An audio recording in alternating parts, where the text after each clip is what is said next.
So, welcome back. We will discuss first fibroids in pregnancy, a particular complication which is called red degeneration of fibroids in pregnancy, and then we will move on to the different treatment options for fibroids. So, fibroids in pregnancy, since fibroids are common anyways, right, in the reproductive health age group, so a lot of women they get pregnant even without knowing that they may have fibroids. Okay.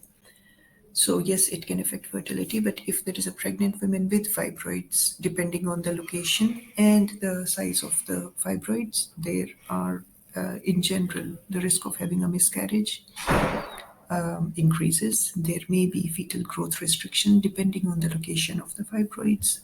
Women may go into preterm labor. There may be premature preterm rupture of membranes, like the bag of membranes around the baby, they may be ruptured, especially also it depends on the location and size of the fibroids. Baby may have abnormal lie, like the baby may be in transverse position or breech, okay?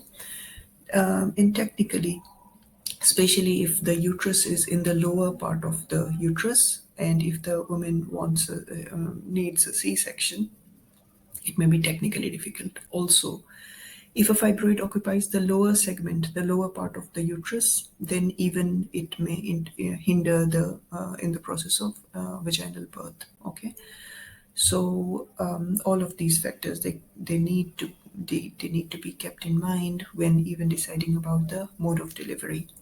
Okay, and then even afterwards, women can have postpartum hemorrhage if there are big fibroids, especially intramural fibroids. Okay, because why? Because it interferes with the contraction of the uterus after the baby is born. So women are in general more at risk of having postpartum hemorrhage. Now, if there is a fibroid, and see, so this is a uterus, right? And there are multiple fibroids. So there is a small ones, tiny ones. They are usually called seedlings. Seedlings, okay. And then so there is one bigger fibroid, and then there is another one. Okay, so usually, see, for example, if this is the lower part of the uterus, the lower segment. First, I'll describe what is the lower uterine segment. Lower uterine, so this is all of this is the body of the uterus, right? And the lower part, which is above the cervix, that's called the lower uterine segment. Why it is important to know? Because a cesarean section is the cut is given on the lower uterine segment, and why it is given on the lower uterine segment and not elsewhere in the upper part, usually, okay, routinely, because it's much thinner.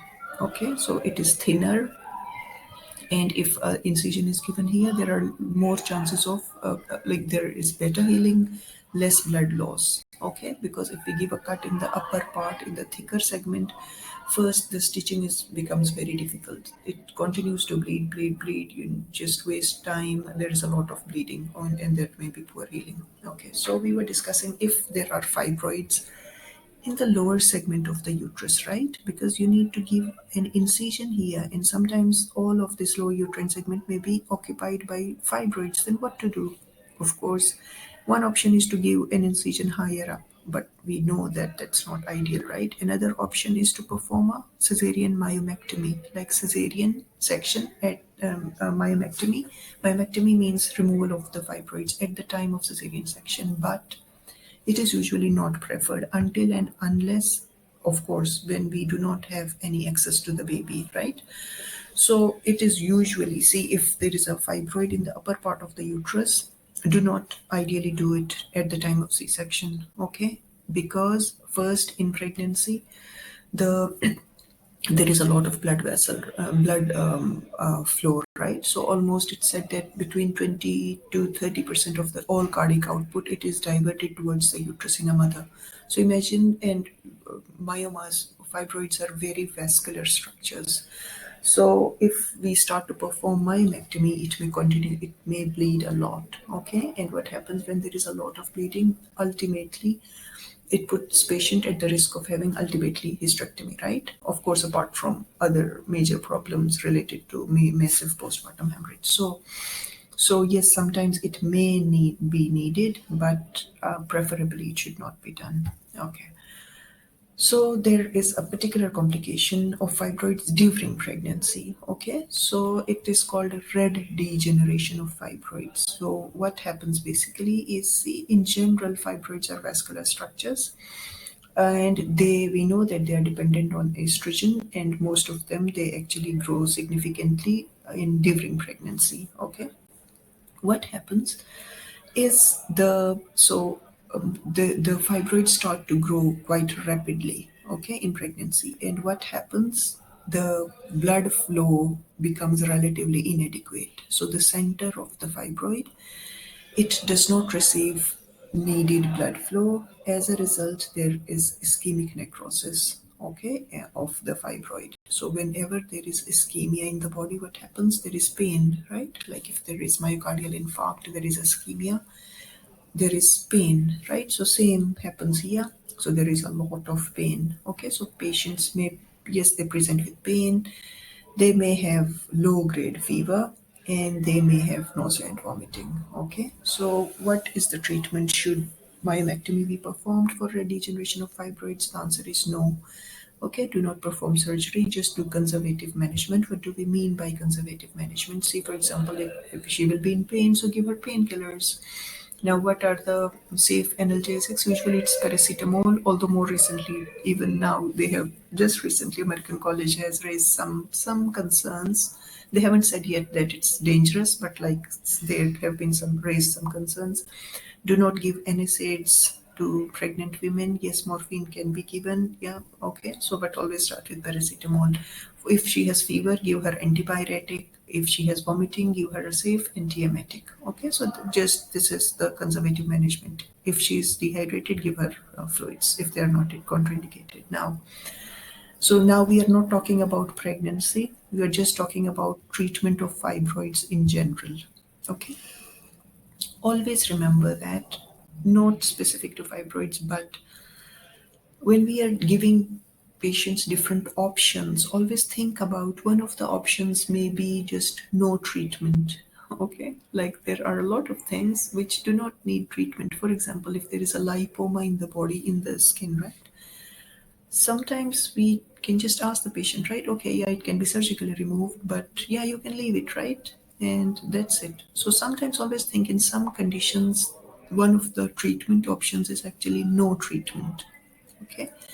And then we should tell the patient all the possible treatment options, like medical. In medical, is it non-hormonal? Is it hormonal?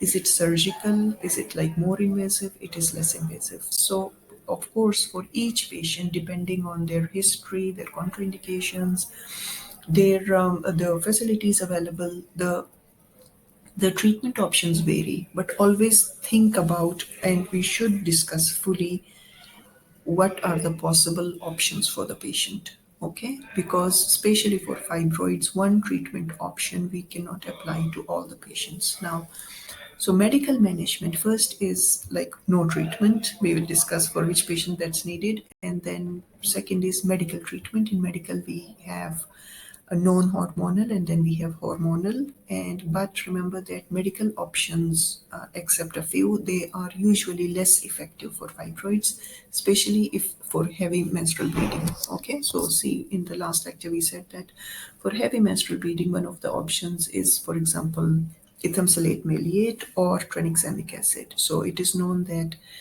in a uterus where there are fibroids, it is less effective compared to a woman who does not have fibroid with heavy menstrual bleeding. Okay.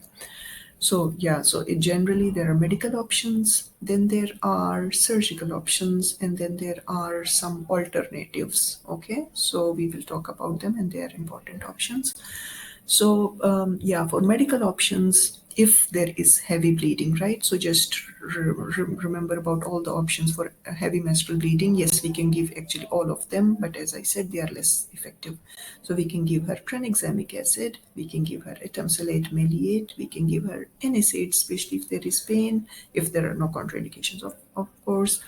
We can give her progestogens, and if the cavity is not distorted, yes, we can give intrauterine device, not copper device. Okay, Here I mean Mirena. Intrauterine copper device causes heavy menstrual bleeding, so it's a contraindication. Okay, we have another lecture. I won't go into that, and we can use oral contraceptives, but remember these are less effective compared to a woman who does not have fibroids now. And then, okay, I'll come back to these two options after the surgical option. So what are the surgical options? So it depends where is the fibroid located. If it is submucosal, we can do a diagnostic hysteroscopy and then perform operative myomectomy, hysteroscopic myomectomy if it is submucosal.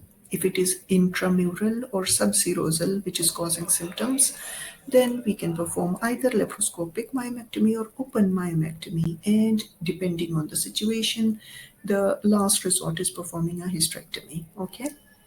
But of course, we always consider whether is she done with her family or not, what are the options, and so on, right? Okay, now, so if we have to perform a myomectomy, if the fibroids are big, myomectomy means the removal of the fibroids only, but leaving behind the uterus so that she can get pregnant. Okay, so myomectomy, it's called a fertility preserving surgery. Okay, so there are many types of fertility preserving surgeries, and myomectomy is one of them.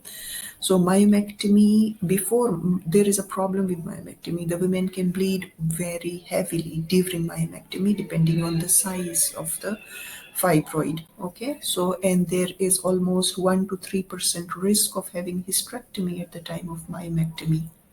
Okay, so initially women went to the operation theater just because she wanted to preserve her uterus, but unfortunately she started to bleed so much that she ended up having a hysterectomy. That's a kind of a disaster, right? But sometimes unfortunately these things happen.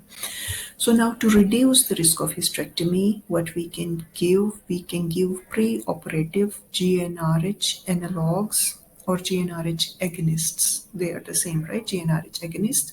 Usually they are given intramuscular injection. They can be 1 monthly, 3 monthly, or even 6 monthly, just intramuscular injections. Okay, they're slightly expensive. I think we have more slides or maybe in another lecture about GnRH agonist. I won't go into too much detail, but so pre-operatively, to reduce the risk of hysterectomy before myomectomy, we have these two options: GnRH agonist, and the second one is a selective progesterone receptor modulator.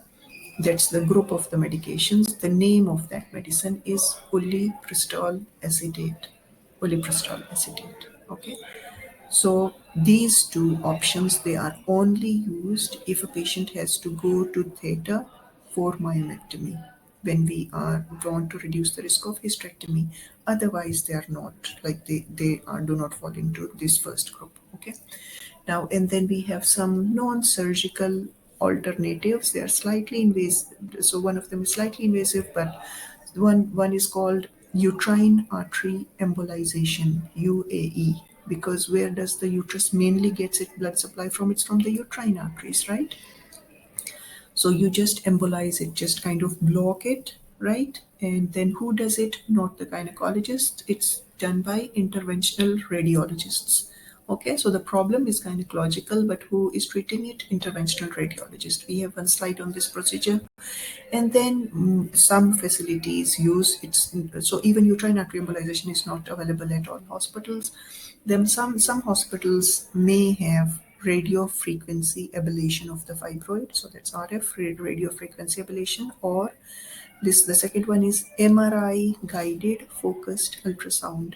So they like it's kind of ablated, it's kind of destroyed. Okay, I'll stop here and then we will discuss these options in more detail.